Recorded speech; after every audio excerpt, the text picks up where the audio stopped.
कृष्ण ने कहा, मैंने इस अमर योग विद्या का उपदेश सूर्यदेव विविश्वान को दिया और विविश्वान ने मनुष्यों के पिता मनु को आदेश दिया और मनु ने इसका उपदेश इक्ष्वाकु को दिया।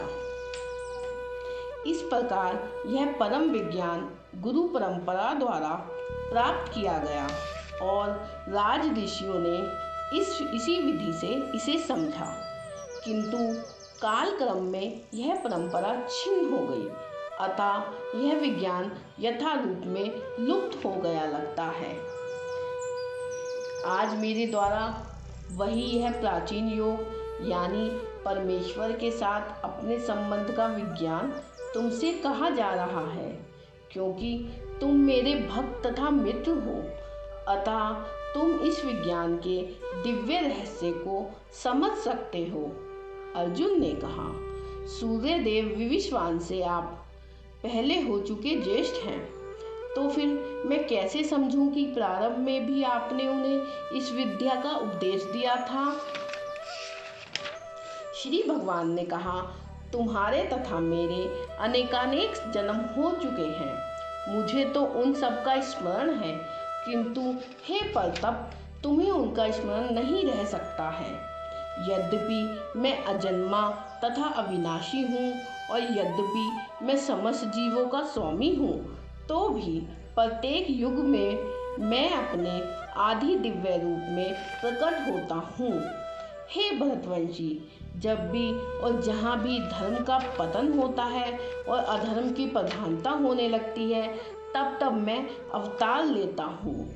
भक्तों का उद्धार करने, दुष्टों का विनाश करने तथा धर्म की फिर से स्थापना करने के लिए मैं हर युग में प्रकट होता हूँ। जो मेरे आविर्भाव तथा कर्मों की दिव्य प्रकृति को जानता है, वह इस शरीर को छोड़ने पर इस भौतिक संसार में पुनः जन्म नहीं लेता, अपितु मेरे सनातन धाम को प्राप्त होता है। आसक्ति, भय तथा क्रोध से मुक्त होकर, मुझ में पूर्णतः तन्मय होकर और मेरी शरण में आकर बहुत से व्यक्ति भूतकाल में मेरे ज्ञान से पवित्र हो चुके हैं। इस प्रकार से उन सबों ने मेरे प्रति दिव्य प्रेम को प्राप्त किया है। जिस भाव से सारे लोग मेरी शरण ग्रहण करते हैं, उसी के अनुरूप मैं उन्हें फल देता हूँ। हे पार्थ, प्रत्येक व्यक्ति सभी प्रकार से मेरे पथ का अनुगमन करता है। इस संसार में मनुष्य सकाम कर्मों में सिद्धि चाहते हैं, फलस्वरूप वे देवताओं की पूजा करते हैं। निसंदेह इस संसार में मनुष्यों को सकाम कर्म का फल शीघ्र प्राप्त होता है। प्रकृति के 3 गुणों और उनसे संबद्ध क्रम के अनुसार मेरे द्वारा मानव समाज के 4 विभाग रचे गए। यद्यपि मैं इस व्यवस्था का सृष्टा हूँ, किंतु तुम यह जान लो कि मैं इतने पर भी अपव्यय अकर्ता हूँ। मुझ पर किसी कर्म का प्रभाव नहीं पड़ता, ना ही मैं कर्मफल की कामना करता हूँ। जो मेरे संबंध में इस सत्य को जानता है, वह भी कर्मों के फल के पाश में नहीं बंधता। प्राचीन काल में समस्त मुक्तात्माओं ने मेरी दिव्य प्रकृति को जान करके ही कर्म किया, अतः तुम्हें चाहिए कि उनके पद चिन्हों का अनुसरण करते हुए अपने कर्तव्य का पालन करो। कर्म क्या है और अकर्म क्या है, इसे निश्चित करने में बुद्धिमान व्यक्ति भी मोहग्रस्त हो जाते हैं। अतएव मैं तुमको बताऊंगा कि कर्म क्या है, जिसे जानकर तुम सारे अशुभ से मुक्त हो सकोगे। कर्म की बारीकियों को समझना अत्यंत कठिन है, अतः मनुष्य को चाहिए कि वह यह ठीक से जाने कि कर्म क्या है, विकर्म क्या है और अकर्म क्या है। जो मनुष्य कर्म में अकर्म और अकर्म में कर्म देखता है, वह सभी मनुष्यों में बुद्धिमान है और सब प्रकार के कर्मों में प्रवृत्त रहकर भी दिव्य स्थिति में रहता है। जिस व्यक्ति का प्रत्येक प्रयास इंद्रिय तृप्ति की कामना से रहित होता है, उसे पूर्ण ज्ञानी समझा जाता है। उसे ही साधु पुरुष ऐसा कर्ता कहते हैं जिसने पूर्ण ज्ञान की अग्नि से कर्म फलों को भस्मसात कर दिया है।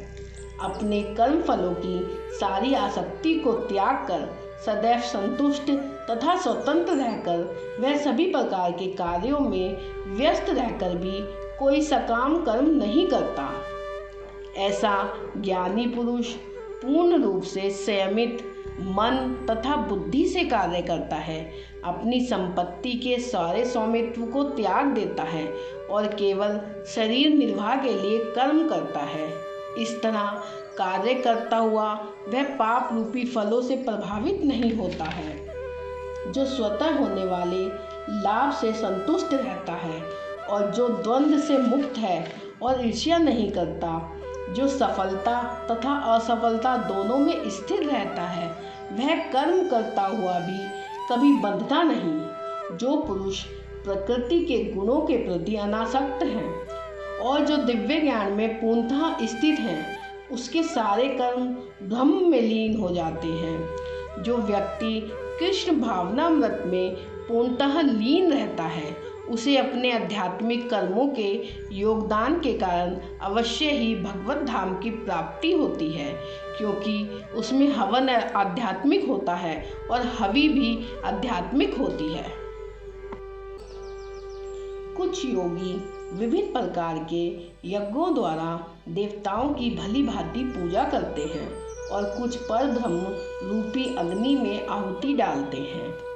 इनमें से कुछ विशुद्ध ब्रह्मचारी श्रवणादि क्रियाओं तथा इंद्रियों को मन की नियंत्रण रूपी अग्नि में स्वाहा कर देते हैं, तो दूसरे लोग नियमित गृहस्थ इंद्रिय विषयों को इंद्रियों की अग्नि में स्वाहा कर देते हैं। दूसरे जो मन तथा इंद्रियों को वश में करके आत्म साक्षात्कार करना चाहते हैं, संपूर्ण इंद्रियों तथा प्राणवायु के कार्यों को शमित मन रूपी अग्नि में आहुति कर देते हैं। कठोर व्रत अंगीकार करके कुछ लोग अपनी संपत्ति का त्याग करके, कुछ कठिन तपस्या द्वारा, कुछ अष्टांग योग पद्धति के अभ्यास द्वारा अथवा दिव्य ज्ञान में उन्नति करने के लिए वेदों के अध्ययन द्वारा प्रबुद्ध बनते हैं। अन्य लोग भी हैं जो समाधि में रहने के लिए श्वास को रोके रहते हैं। वे अपान में प्राण को और प्राण में अपान को रोकने का अभ्यास करते हैं और अंत में प्राण अपान को रोककर समाधि में रहते हैं। अन्य योगी कम भोजन करके प्राण की प्राण में ही आहुति देते हैं। वे सभी यज्ञ करने वाले यज्ञों का अर्थ जानने के कारण पाप कर्मों से मुक्त हो जाते हैं और यज्ञों के फल रूपी अमृत को चखकर परम दिव्याकाश की ओर बढ़ते जाते हैं। हे कुरुश्रेष्ठ, जब यज्ञ के बिना मनुष्य इस लोक में या इस जीवन में ही सुख पूर्वक नहीं रह सकता, तो फिर अगले जन्म में कैसे रह सकेगा। ये विभिन्न प्रकार के यज्ञ वेद सम्मत हैं और ये सभी प्रकार के कर्मों से उत्पन्न हैं। इन्हें इस रूप में जानने पर तुम मुक्त हो जाओगे। हे परतप, द्रव्य ज्ञान यज्ञ से ज्ञान यज्ञ श्रेष्ठ है। हे पार्थ, अंतोगत्वा सारे कर्म यज्ञों का अवसान दिव्य ज्ञान में होता है। गुरु के पास जाकर सत्य को जानने का प्रयास करो, उनसे विनीत होकर जिज्ञासा करो और उनकी सेवा करो।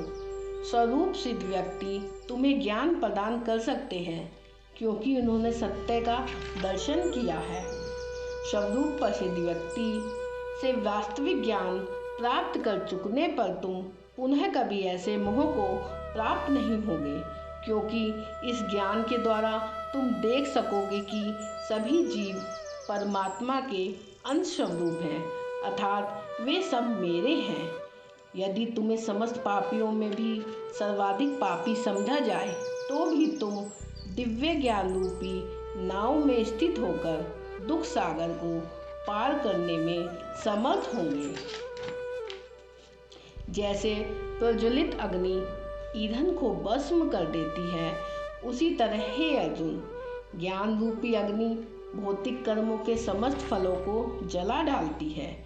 इस संसार में दिव्य ज्ञान के समान कुछ भी उदात्त तथा शुद्ध नहीं है। ऐसा ज्ञान समस्त योग का परिपक्व फल है। जो व्यक्ति भक्ति में सिद्ध हो जाता है वह यथा समय अपने अंतर में इस ज्ञान का आस्वादन करता है। जो श्रद्धालु दिव्य ज्ञान में समर्पित है और जिसने इंद्रियों को वश में कर लिया है वह इस ज्ञान को प्राप्त करने का अधिकारी है और इसे प्राप्त करते ही वह तुरंत आध्यात्मिक शांति को प्राप्त होता है।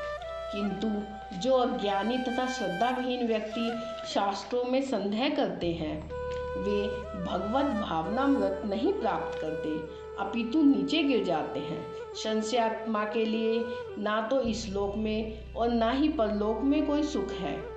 जो व्यक्ति अपने कर्म फलों का परित्याग करते हुए भक्ति करता है और जिसके संशय दिव्य ज्ञान द्वारा विनष्ट हो चुके होते हैं वही वास्तव में आत्मपरायण है। हे धनंजय, वह कर्मों के बंधन से नहीं बंधता। अतएव तुम्हारे हृदय में अज्ञान के कारण जो संशय उठे हैं उन्हें ज्ञान रूपी शस्त्र से काट डालो। हे भारत, तुम योग से समन्वित होकर खड़े हो और युद्ध करो।